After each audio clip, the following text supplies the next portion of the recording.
سج گئی دوستو بزم نوری، ہم دلوں کو سجائے ہوئے ہیں۔ آج موسم آج موسم ہے کتنا سہانا، میرے سرکار آئے ہوئے ہیں۔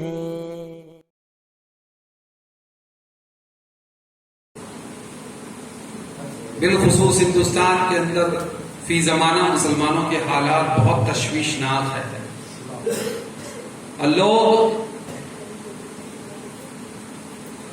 اب تو ایسے مقامات سے مسلمانوں کے خلاف زہر اگل رہے ہیں جہاں سے آج تک کے یہ جرأت کسی نے نہیں کی۔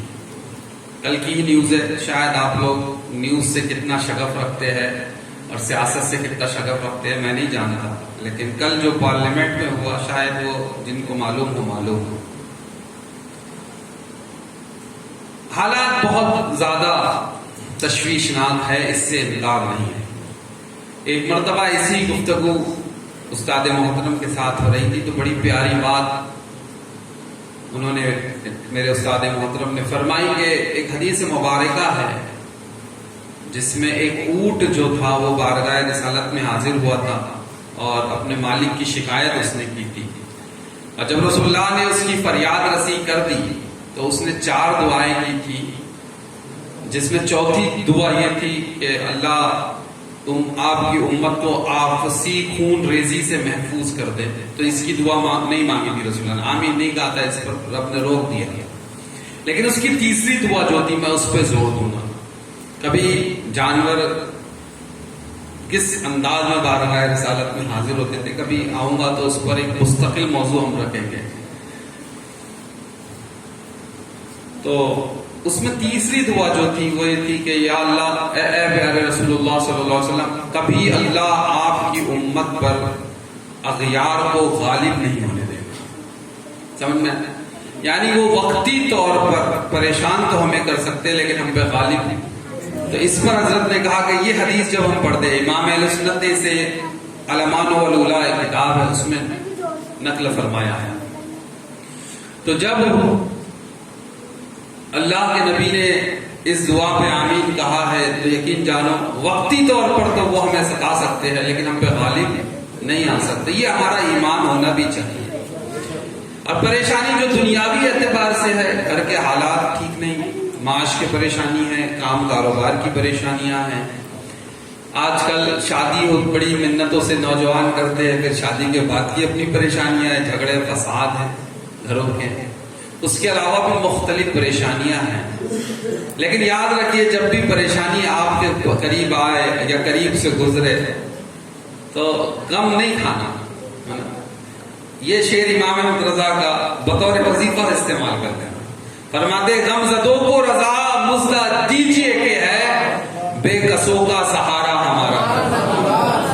غم زدہ ہم ضرور ہے، خوف زدہ بھی ہے، لیکن کوئی ہے جو ہمارا سہارا ہے نا۔ نبی سے جو ایک نعت ابھی پڑھی فہد بھائی نے، اس میں یہ شعر بھی ہے، پڑھنا چاہیے تھا انہوں نے، میں اس پہ بھی تبصرہ کر دیتا پھر۔ نبی سے جو ہو بیگانہ اسے دل سے جدا کر دے، نبی سے جو ہو بیگانہ اسے دل سے جدا کر دے، پدر مادر برادر جان و مال ان پر پیدا کر دے۔ سب کچھ حضور کا ہے، اور جب سب کچھ حضور کے لیے ہے تو میرے عالم فرماتے چمک تجھ سے پاتے ہیں سب پانے والے، میرا دل بھی چمکا دے چمکا۔ ادھر سے ان کو نکالو، پھر حضور اگر چمکا دے اس کو تو پھر کیا کہنا، ان کے نثار کوئی کیسے ہی رنج میں ہو، ہزار تکلیف کیوں نہ ہو، ہے نا۔ کبھی اس کو پریکٹیکل کر کے دیکھنا۔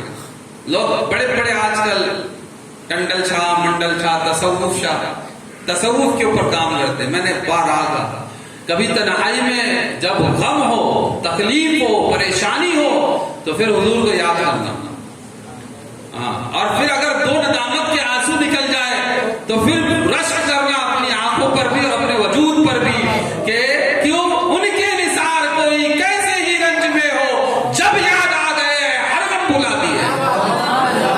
کبھی کر کے دیکھنا, پریکٹیکل میں نے کیا ہے الحمدللہ. کبھی تنہائی میں بیٹھ کر حضور کو یاد کرو اور اپنی پریشانیوں کے ساتھ یاد کرو. ان کے نثار کوئی کیسے ہی رنج میں, پر یاد امتی جو کرے حال زار میں, ممکن نہیں کہ خیر بشر کو خبر نہ ہو. کبھی ہو ہی نہیں سکتا. اس لیے کل کا مجمع اور تھا, آج کا میں نے بلایا تھا تو 1+1 ہونے کی جگہ شاید 1-1 تو نہیں ہو گیا. بہرحال تو آج جو میری گفتگو تھی اس کے لیے ایک وقت چاہیے, کیونکہ میں چاہتا ہوں کہ کچھ ایسی گفتگو ہو جو آپ کے لیے بھی کارآمد ہو. لیکن آج جس موضوع کو ہم نے بنایا, اب کل سے تو موضوعات طے ہے, لیکن ایک چھوٹا سا حصہ میں آج اپنی پوری تقریر کا ایک چھوٹا سا حصہ ہے. بہت بڑی تقریر تھی آج کی, لیکن ہم اس میں ایک سب چمک والے اجلوں میں چمکا کیے, اندھے شیشوں میں چمکا ہمارا. حضور جب تشریف لائے نا تو 40 سالہ رسول اللہ کی زندگی کا ایک پارٹ ہے جس میں ہر عرب والے نے یہی کہا تھا کہ آپ امین و صادق ہیں. پوری زندگی یہ 40 سالہ رسول اللہ کی آپ اٹھا کے دیکھیں, ایسی زندگی کہ آپ پہلے سفر تجارت پر گئے, 12 سال کی عمر تھی رسول اللہ کی. حضرت رسول اللہ صلی اللہ علیہ وسلم جناب ابو طالب کے ساتھ میں پہلا تجارتی سفر کیا. بحریہ راہب جو تھا, راہب کہتے ہیں وہ جس نے دنیا کو ترک کر دیا, اس نے رسول اللہ کو بصرہ میں پایا تھا اور تمام نشانیاں پا کے اس نے کہا تھا کہ اے ابو طالب ان کو لے کے چلے جاؤ, اگر یہودیوں کو پتہ لگ جائے گا اور جو نشانیاں میں نے تورات اور انجیل میں پڑھی ہے وہ اگر پالیں گے تو ضرور قتل کر دیں گے. تو اس نے جانا تو ملک شام تھا, لیکن بصرہ ہی میں آپ نے پورا ساز و سامان بیچا اور وہیں سے واپس ہو گئے تھے. پھر اس کے بعد دوسرا تجارتی سفر نبی اکرم صلی اللہ علیہ وسلم نے 25 سال کی عمر میں فرمایا, وہ حضرت خدیجۃ الکبریٰ رضی اللہ تعالی عنہا کا مال تجارت تھا. اس وقت بھی یہی ہوا کہ بصرہ میں جب قیام ہوا رسول اللہ کا تو وہاں پر ایک نستورہ راہب تھا جس نے دیکھ کر آپ کو پہچانا, آپ کی احوال کو وہ بھی پڑھ چکا تھا, دیکھ کے پہچانا اور اس نے تمنا ظاہر کی تھی کہ جب آپ اعلان نبوت کریں گے یا جب آپ مبعوث ہوں گے تو میں پاؤں گا تو ضرور ایمان لاؤں گا.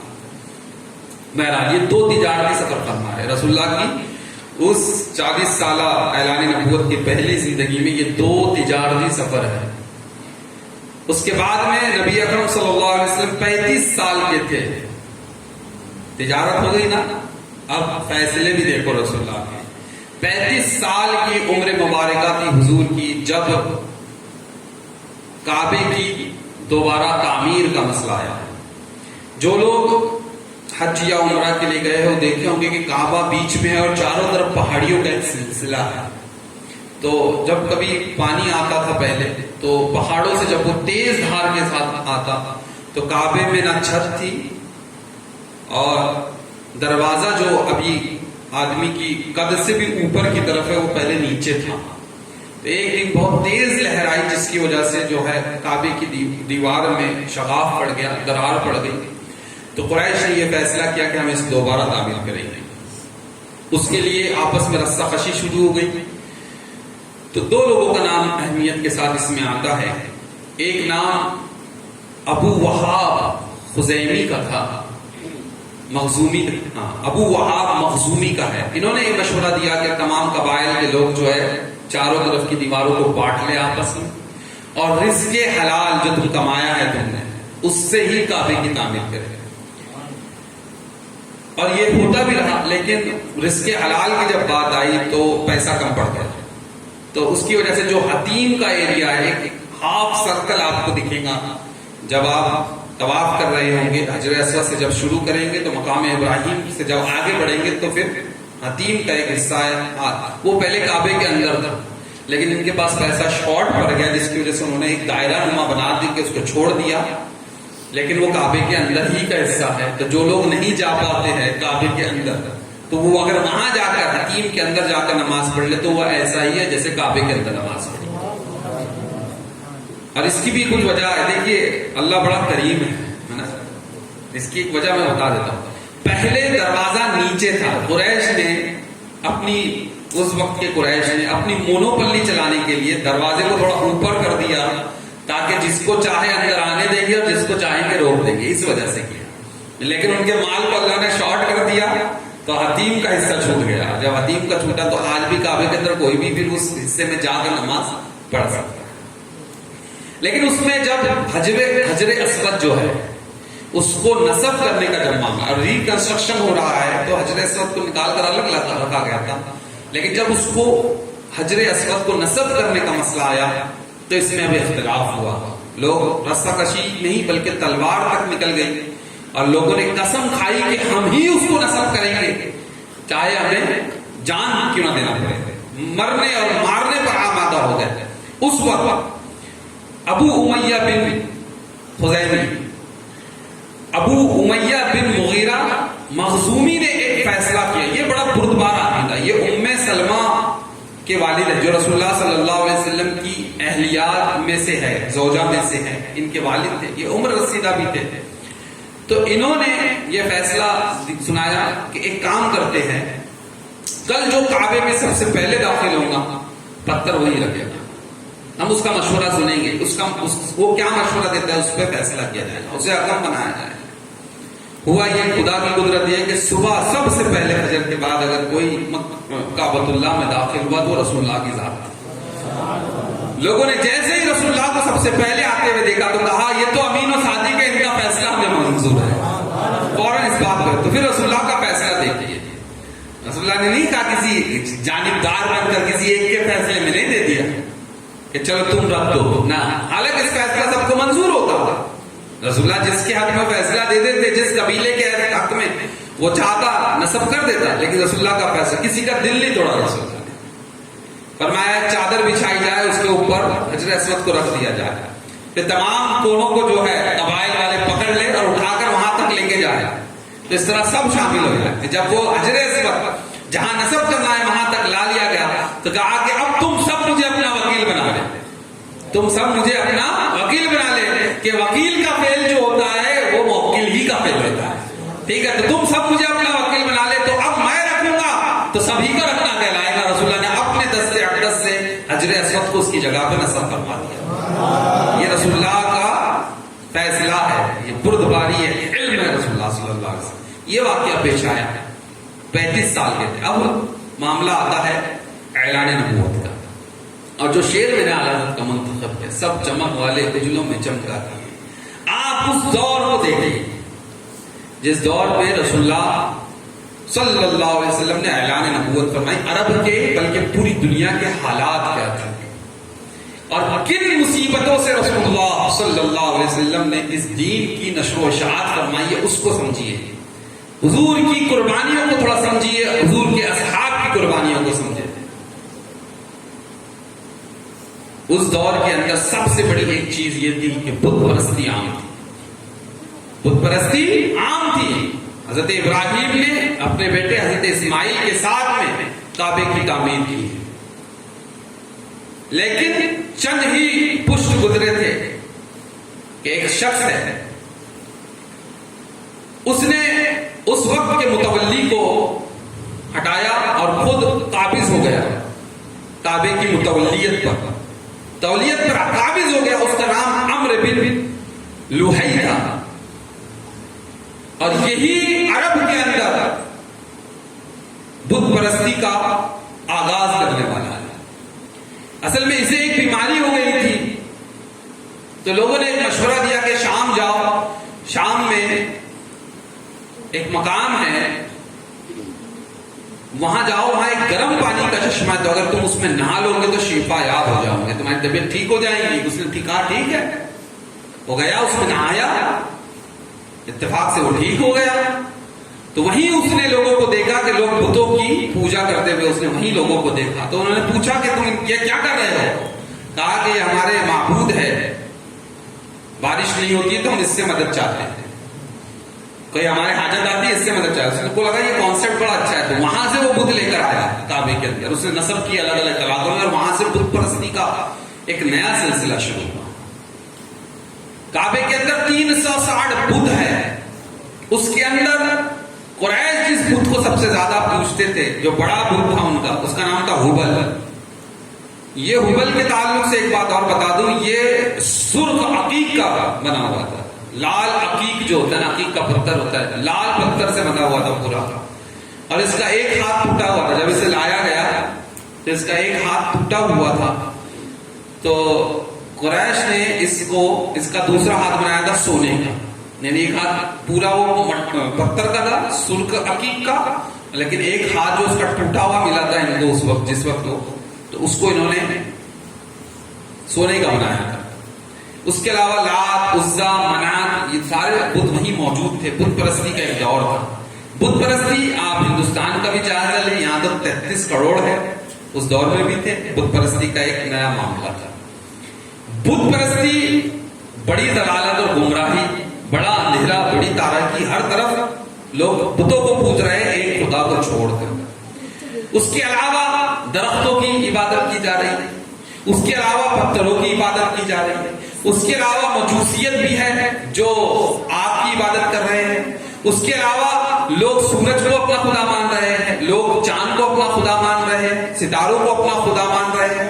اس طرح سے جو چیز انہیں طاقتور لگتی ہے اسے خدا مانا جا رہا ہے۔ اسی طرح مدینے کے اندر یہودیت بڑی مضبوط تھی، اسی طرح خیبر کے اندر یہودیت مضبوط تھی، نصرانیت بھی وہاں موجود تھی، مجوسیت بھی وہاں موجود تھی، حتیٰ کہ ہر طرف خدا کو چھوڑ کر لوگ دوسروں کو پوج رہے تھے۔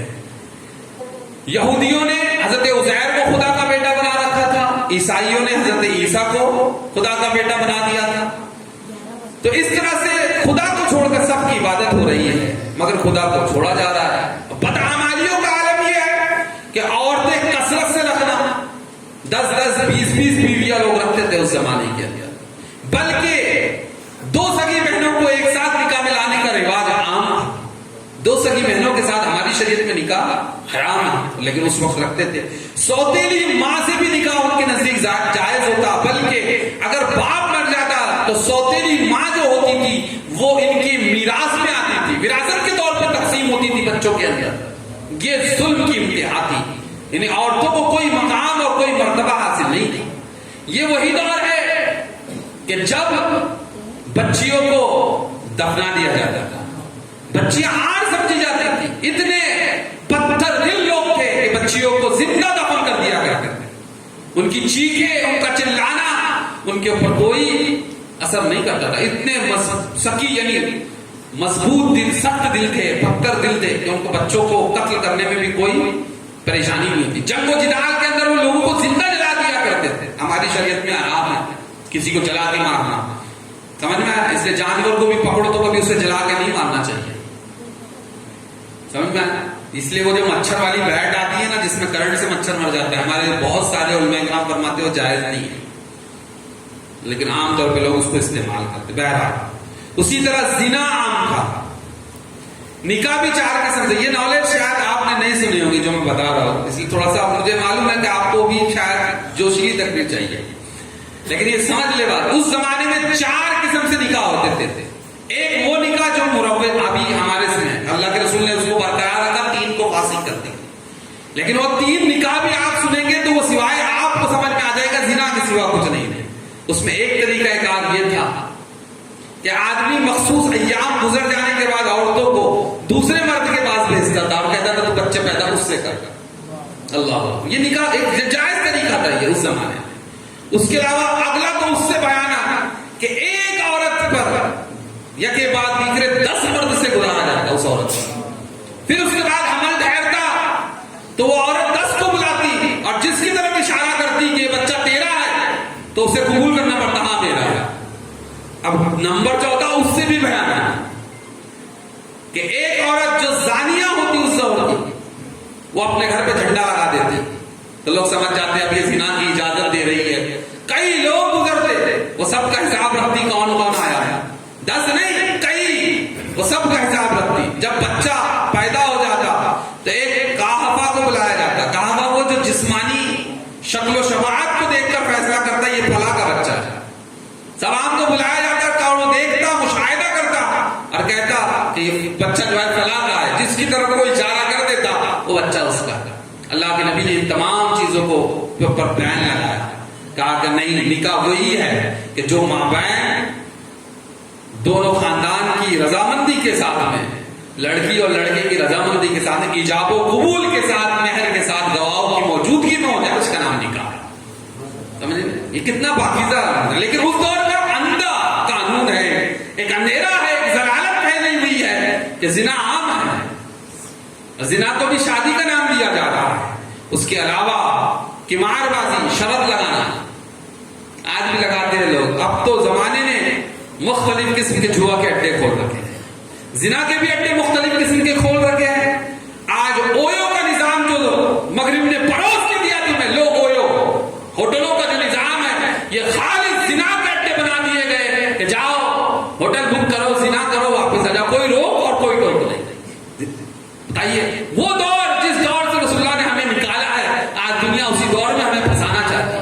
بلکہ بہت حد تک وہ کامیاب ہے اپنے اس میں کہ آج نبی اکرم نور مجسم صلی اللہ علیہ وسلم کا وہ قول مبارک کہ میرے آقا ارشاد فرماتے ہیں کہ اپنے معاشرے کے اندر نکاح کو آسان کرو تاکہ زنا مشکل ہو جائے.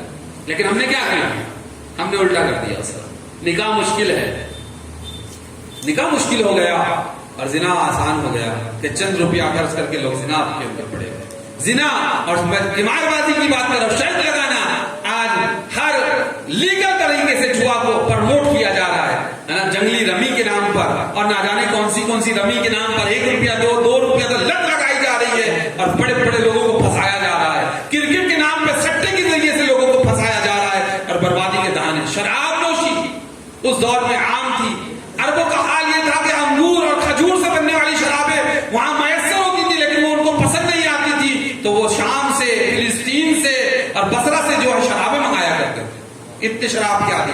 بس آپ ذرا غور کر رہے ہیں یہ زناکاری ہے یا قمار بازی ہو، شرط لگانا ہو، جوا کھیلنا ہو، یا پھر شراب نوشی ہو، ان تمام چیزوں پہ آپ غور کر رہے ہیں. زنا، شراب، جوا، یہ سب چیزیں اچھی طرح سے ہر ذی شعور عقل رکھنے والا آدمی اس بات کو اچھی طرح سمجھتا ہے یہ انسان کو تباہ کرنے والی چیز ہے. لیکن اس میں شیطان نے لذت کو تم کو دکھا دیا کہ اس میں لذت ہے، لیکن اس چیز کو آج پروموٹ کیا جا رہا ہے اور رسول اللہ کی تعلیمات سے ہمیں دور کیا جا رہا ہے. یہ اس دور میں بھی عام تھے، بالکل عام تھا. عورتوں کو کوئی مقام و مرتبہ نہیں، اور ان تمام لغویات کے اندر، لہویات کے اندر لوگ مصروف تھے. ایسے پرفتن دور میں نبی اکرم صلی اللہ علیہ وسلم انہی لوگوں کے درمیان 40 سال اپنی زندگی بسر کر رہے ہیں، ہے نا. بزم نوری کو ایک پیغام دے رہا ہوں اس کے اندر، ہاں، کتنے بھی سخت ماحول کیوں نہ رہے، اپنے آپ کو بچا کے رکھو. سمجھ میں آیا؟ نہیں سمجھ میں آیا؟ 40 سال رسول اللہ انہی لوگوں کے درمیان میں ہے. ابو جہل رشتہ دار تھا رسول اللہ کا، ابو لہب رشتہ دار تھا رسول اللہ کا. انہی لوگوں کے درمیان میں رسول اللہ نے اپنے آپ کو ان تمام تلخ باتوں سے 40 سال تک دور رکھا اور انہی لوگوں سے منوایا کہ وہ اب بزبان حال یہ کہہ رہے تھے یہ امین بھی ہے اور یہ صادق بھی ہے. ایسے پرفتن ماحول میں کہ پوری دنیا کے اندر بت پرستی عام ہے، خدا کو ماننے والا کوئی نظر نہیں آتا، ایسے وقت میں اللہ نے اپنے پیارے حبیب کو اعلان نبوت کا 40 سال کی عمر میں جب اللہ نے اپنے حبیب کو اعلان نبوت کا جب حکم فرمایا تو شروعات یہ ہوئی کہ نبی اکرم صلی اللہ علیہ وسلم کو اچھے اچھے خواب دکھتے تھے. خوابوں سے شروعات تھا. جو خواب رسول اللہ دیکھتے صبح ہوتی تو وہ خواب سچے نظر آتے، سچ ہو جاتے. پھر اس کے بعد میں ایک دن یہ ہوا کہ نبی اکرم صلی اللہ علیہ وسلم غار حرا میں ہے نا، رسول اللہ تنہائی اختیار کرتے، اعتکاف کرتے، اعتکاف غار حرا میں جا کر. بتائیے کتنے لوگ اعتکاف کرتے ہیں آج کے دور میں رمضان کے لیے؟ میں تو بہت سخت یہاں پر بولتا ہوں کہ اہل علم بھی نظر آتے ہیں. رسول اللہ کی سنت کو ترک کر دیا ہے، معتقد نہیں ہوتے. کتنے علماء کو آپ نے دیکھا، کتنے دینداروں کو آپ نے دیکھا رسول اللہ اعتکاف فرماتے، اللہ کی عبادت میں مشغول ہے. توشہ لے کے جاتے ہیں، توشہ ختم ہوتا واپس لینے آتے تھے، پھر لے کے چلے جاتے ہیں. ایک دن حضرت جبریل آئے تو فرمایا اقرا، پڑھو. تو حضور نے فرمایا ما انا بقاری، میں پڑھنے والا نہیں. تو ماں جو لفظ اس کے اندر عربی کا قاعدہ ہے، ماں کے یہاں معنی 2 مرتبہ رسول اللہ نے جو فرمایا تو وہ نفی کے معنی میں فرمایا نہیں. لیکن تیسری مرتبہ جو فرمایا تو وہاں ماں کے معنی سوالیہ ہے کہ بتاؤ کیا پڑھنا ہے. ٹھیک ہے کہ بتاؤ اب مجھے کیا پڑھنا ہے. تب حضرت جبریل نے 5 آیات کے طرف اسم ربک الذی خلق کی 5 آیات کی تلاوت فرمائی. رسول اللہ سے سیکھ کر آئے. سب سے پہلے حضرت خدیجہ کو بتایا. حضرت خدیجہ آپ کو اپنے ماموزاد بھائی نوفل بن ورقہ کے پاس لے گئی اور پھر انہوں نے جو وہ کتب سابقہ تورات اور انجیل کے عالم تھے انہوں نے کہا کہ یہ وہی ہے, یہ نبی آخر الزماں ہے اور وہ فرشتہ کوئی اور نہیں بلکہ وہ حضرت جبریل ہے. یہ علم ان کو تھا تو انہوں نے اس کی بنیاد پر بتایا. پھر اس کے بعد میں اب 3 سال تک رسول اللہ صلی اللہ علیہ وسلم خفیہ طور پر لوگوں کو دعوت دیتے ہیں. 3 سال تک رسول اللہ خفیہ دعوت دیتے رہے. پھر اللہ کا حکم ہوا اعلانیہ دعوت, قرابت داروں کو, اپنے قریبی رشتہ داروں کو اعلانیہ. تب رسول اللہ صلی اللہ علیہ وسلم نے فاران کی چوٹی سے اعلان کیا تھا قولوا لا الہ الا اللہ تفلحوا, کہ اے میرے قبیلے والوں پڑھو لا الہ الا اللہ فلاح پا جاؤ. تو اسی پر ابو لہب نے رسول اللہ صلی اللہ علیہ وسلم کی شان میں توہین کی تھی, جس پر پوری سورہ لہب جو ہے اللہ نے نازل فرمایا. یہ اعلان نبوت 3 سال بعد, یعنی نبوت کا جو رسول اللہ صلی اللہ علیہ وسلم غار حرا کا جو واقعہ ہے اس کے 3 سال بعد فاران کی چوٹی سے رسول اللہ صلی اللہ علیہ وسلم نے اعلان فرمایا. لیکن بڑا تعجب کی بات میں آپ کو بتا دوں, بہت مختصر افراد ان 3 سالوں میں ایمان لائے, بلکہ اس کے بعد میں جب اعلان نبوت کے بعد وہ 10 سال ہجرت تک رسول اللہ پر اتنے آزمائش جو آئی ہے, ہر طرح سے رسول اللہ کو ستایا ہے. آج تھوڑی پریشانی ہم پر آتی ہے, ہم شکوہ شکایت کرنے لگتے ہیں, لیکن ذرا تاریخ کا جائزہ لے, ذرا تاریخ کا جائزہ رسول اللہ صلی اللہ علیہ وسلم کو کس طرح جو ہے قریش نے پریشان کیا. جس میں سے ایک واقعہ حالانکہ میں طائف کو تو بیان نہیں کرتا, کبھی میں نے آج تک کے جو رسول اللہ طائف تشریف لے گئے تھے میں اس کو بیان نہیں کرتا,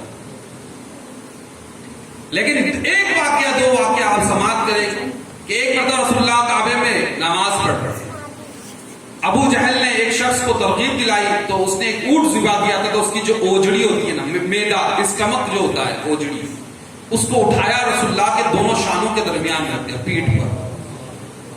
شاید اونٹ کی اوجڑی آپ لوگوں نے نہیں دیکھی ہوں گی, وہ کافی بڑی ہوتی ہے, یا پھر آپ لوگوں کے ہاں جو بڑے جانور کٹے اس کی بھی دیکھ لینا, وہ بھی کافی بڑی ہوتی ہے. میں نہیں سمجھتا کوئی عام آدمی اس کو اپنے پشت پر برداشت کر سکتا ہے, اتنی وزنی ہوتی ہے. لیکن اونٹ کی تو اس سے بھی بڑی, یہ رکھ دی. حضرت فاطمہ بہت چھوٹی تھی اس وقت, خبر لگی تو دوڑتے آئے, اپنے ننھے ہاتھوں سے حضرت فاطمہ نے جو ہے اس اوجڑی کو اتارا. جن لوگوں نے یہ فیل کروایا, اور اس میں کون تھے؟ ابو جہل اس میں تھا,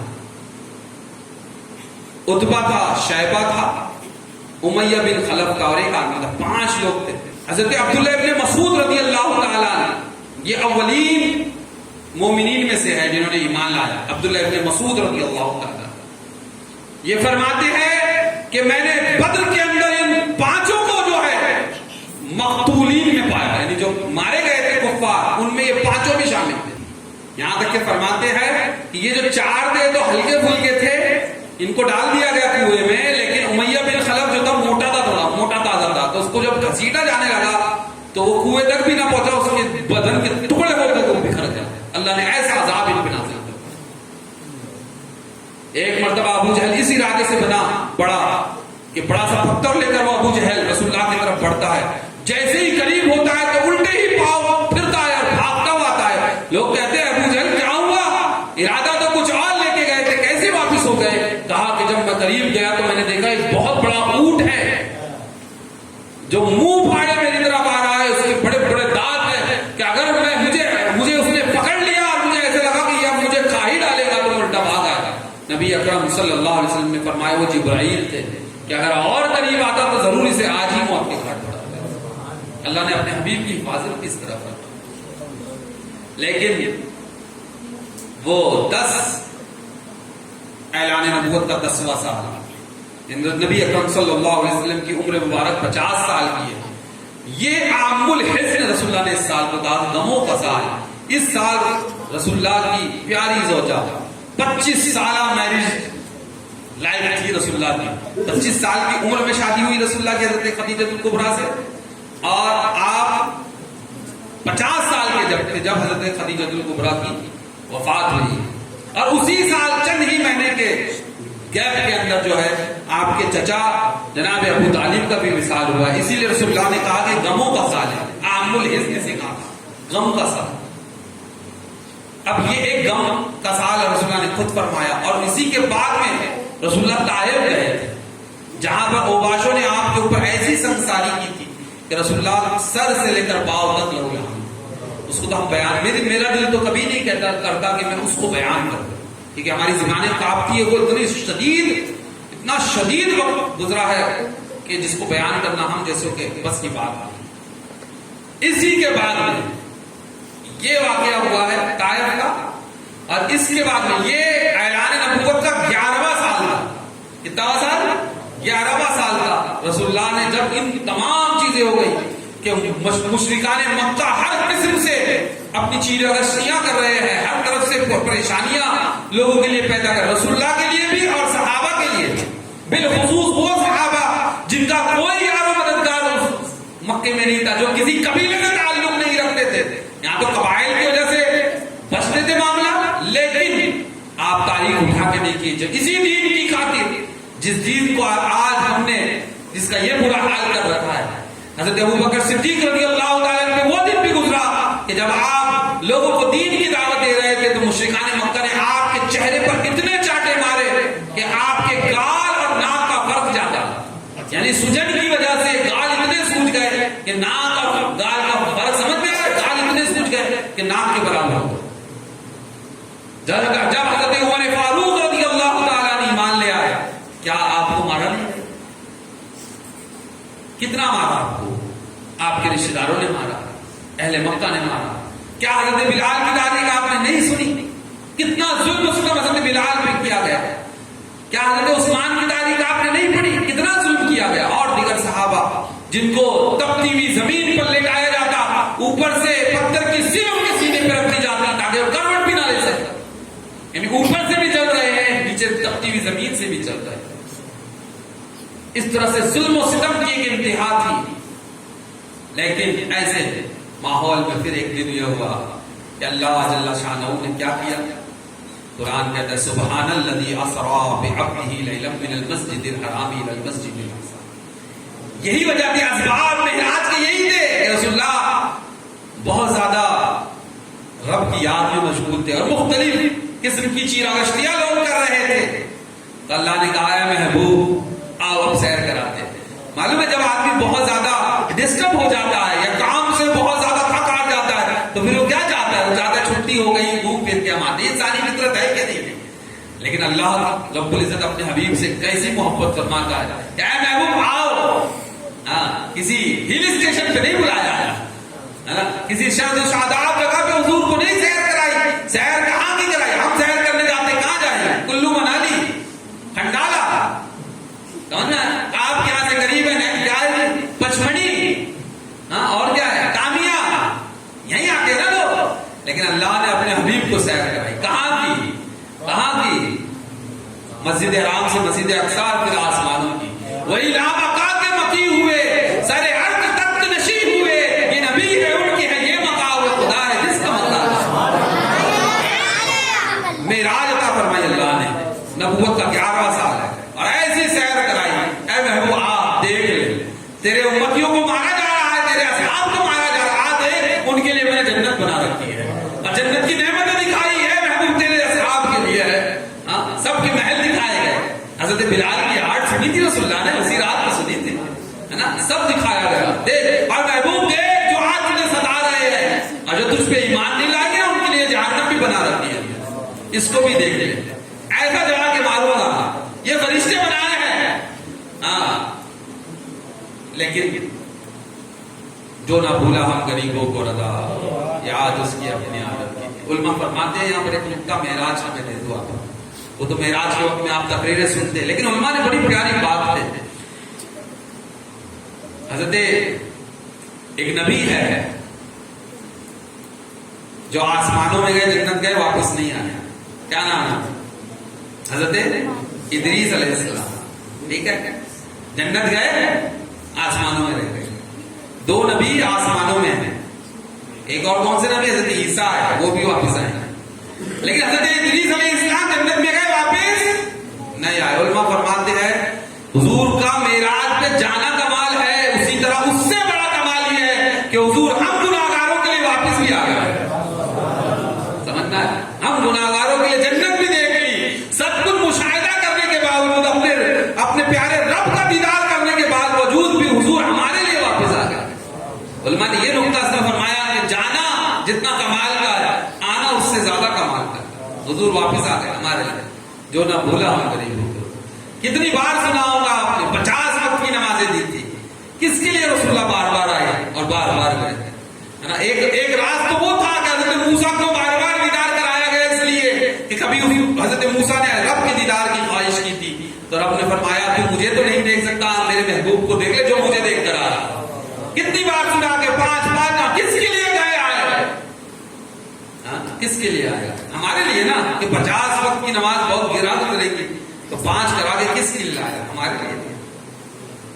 جو نہ بھولا ہم غریبوں کو، ان کو معلوم تھا، حضور کو خبر تھی نا اس چیز کی. حضور آئے تو آج ہم نے کیا کیا؟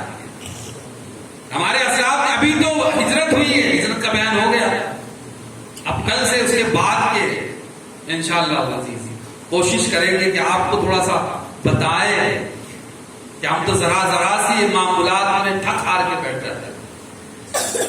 کل بھی میں یہ شعر میری زبان پہ آ گیا تھا، روک لیا، میرے ذہن میں آیا نہیں، پھر میں آیا بھی تو روک لیا. میں آپ کو بھی کہہ رہا ہوں، بزم نوری والوں، یہاں جو آیا اس سے بھی کہہ رہا ہوں، ضعف مانا مگر اے ظالم دل. ضعف کہتے ہیں کمزوری کو.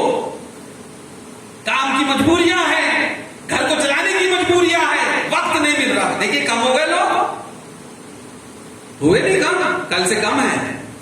وقت نہیں مل رہا. کس کا ذکر سننے کے لیے؟ کس کا ذکر سننے کے لیے وقت نہیں ملا؟ ذرا سوچئے تو صحیح. کیا ہے کہ تھک گئے، آج ورکنگ ڈے تھا، تھک گئے. ذوق ہے، کمزوری آ گئی ہے.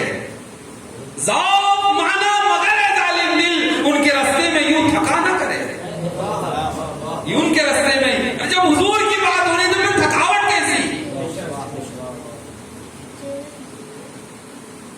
حضور فرماتے کوئی حکم دیتے صحابہ کو، حکم ایک صحابی کو دیا جاتا لیکن دوڑتے سب تھے. ذوق مانا مگر اے ظالم دل، ان کے راستے میں یوں تھکا نہ کرے. انشاءاللہ تھکنا نہیں ہے، آئندہ پھر گفتگو ہوگی. وقت ہوتا ہے، اس کی بھی قدر کرنا چاہیے. تو اس لیے آج کی گفتگو کو ہم یہیں سمیٹتے ہیں، اور بہت سی گفتگو بچ گئی. انشاءاللہ کل سے عنوانات کے تحت گفتگو کریں گے. اور میں یہ چاہتا ہوں کہ آپ لوگ جلدی آ جائیں. اگر آپ کو سننا ہے تو آپ لوگ جلدی تشریف لائیں. انشاءاللہ کل وقت پر آئیں، 10 بجے آ جائیں. میں بھی آ جاؤں گا انشاءاللہ کل. ٹھیک ہے نا؟ کل میں انشاءاللہ میں بھی وقت پہ آ جاؤں گا، آپ بھی آئیے. انشاءاللہ کل سے عشق کی بات ہے. یہ موضوع اب جو آئے گا کل سے وہ عشق والا ہے. اور پھر امام احمد اللہ کا وہ شعر ذہن میں رکھنا، اے عشق تیرے صدقے جلنے سے چھٹے سستے، جو آگ بجھا دے گی وہ آگ لگائی. اپنے دلوں کے اندر رسول اللہ کے عشق کی وہ آگ لگانی ہے جو جہنم کی آگ میں سرد کر دے گی. انشاءاللہ عزیز بہت سے موضوعات باقی ہے ابھی، اس لیے آپ کو اب تو قریب آ رہا ہے نا. اب ایک مسئلہ یہ بھی آئے گا کہ سجاوٹ بھی کرنا ہے نوجوانوں کو. بہت سے میرے احباب جن کو میں ہر بار دیکھتا تھا وہ نہیں دکھ رہے تھے، ان تک میرا میسج پہنچا ہے کہ میں بلا رہا ہوں. ٹھیک ہے، ہم تو آ گئے نا، تو آپ کو بھی آنا چاہیے. اللہ ہم سب کو خیر کی توفیق دے. اس لیے مت آئے کہ بزم نوری کا پروگرام سکسیسفل ہو جائے گا، مولانا کو بہت بڑی پبلک مل جائے. یہ سب چیزیں کوئی اہمیت نہیں رکھتی. بات وہ اہمیت رکھتی ہو کہ جو تھوڑی ہو لیکن اللہ اور اس کے رسول کی بارگاہ میں قبول ہو جائے. بات وہ اہمیت رکھتی ہے. سمجھ میں آیا؟ نہیں تو پھر مجمع لاکھوں کا ہو لیکن پھر بات کوئی کام کی نہ ہو تو کوئی مطلب کا نہیں ہے، کوئی مطلب کا نہیں ہے. اس لیے ہم تھوڑے ہی صحیح. آج وہ جوشیلا مزاج میرا نہیں بنا، میں بنانا بھی کیونکہ آج بات وہ تھی کہ جو جہاں جوز نہیں بنانا، جہاں فکر بنانا، کہ جب حضور علیہ السلام نے اس دین کی خاطر ہمارے لیے کیا کچھ نہیں ہے. آپ ذرا تصور کریں نا، حضور سجدے میں جاتے تو ہمارے لیے روتے. ہاں سجدے میں جاتے تو کس کے لیے روتے؟ رب حبل امتی سنا ہے نا؟ نہیں سنا ہے سر. حضور ہمارے لیے روتے تھے، ہمارے لیے. اے اللہ میری امت کو میرے حوالے کر، اے اللہ ہماری امت کو میرے حوالے فرما. امتی پھر کہاں ہے؟ کہاں ہے؟ تو اس لیے میرے عزیزوں وقت کی بھی قدر کرے اور کوشش کریں کہ انشاءاللہ کل کی گفتگو انشاءاللہ بہت سحریاب ہوں گے. انشاءاللہ کل آپ وقت کی پابندی کریں. انشاءاللہ میں بھی وقت پر آنے کی کوشش کروں گا. اللہ ہم سب کو خیر میں توفیق رفیق عطا فرمائے، ایمان پر جلائے، ایمان پر خاتمہ پہ خیر عطا فرمائے. بیان میں اگر شریک غلطی ہو تو استغفر اللہ ربی من کل ذنب و اتوب الیہ، وآخر دعوانا الحمدللہ رب العالمین. السلام علیکم.